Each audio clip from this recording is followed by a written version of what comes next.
Robert Mizrahi, bonjour. Vous êtes responsable du pôle formation continue au sein de Polytechnique.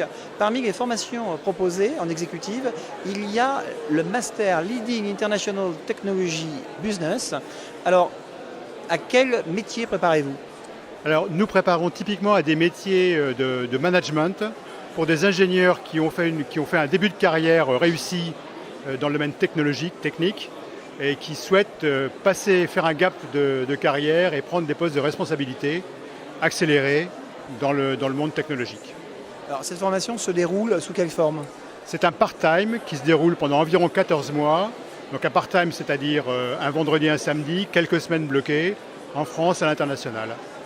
Quelles sont les conditions d'admission? Les conditions d'admission, c'est d'avoir un parcours réussi technique en entreprise, réussi avec un potentiel de développement significatif, prouvable, sachant que le programme va beaucoup s'intéresser au développement des compétences comportementales, managériales, business de la personne. Quel est le profil type en fait d'une promotion?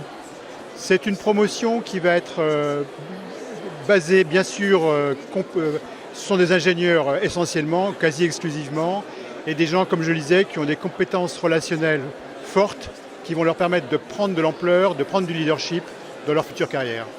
Alors, cette formation est aussi délivrée en partenariat avec l'ENSTA.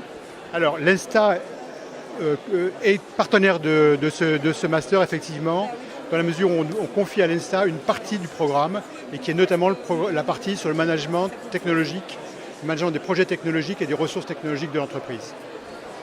Est-ce qu'il y a tout de même des profils qui sont plus recherchés que d'autres?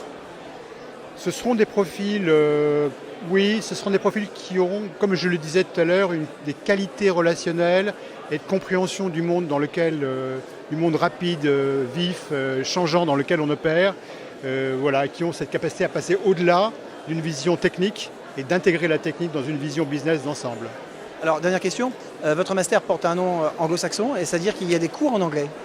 Tous les cours sont en anglais et une partie des cours se passe hors de France. Donc vous demandez quand même un très bon niveau d'anglais. Il faut un niveau d'anglais correct, un bon niveau d'anglais, il faut être courant en anglais, sachant que dans ce genre de job, de toute façon, et c'est la norme, c'est la base d'être courant, d'être fluent en anglais. Robert Mizrahi, merci. Merci à vous.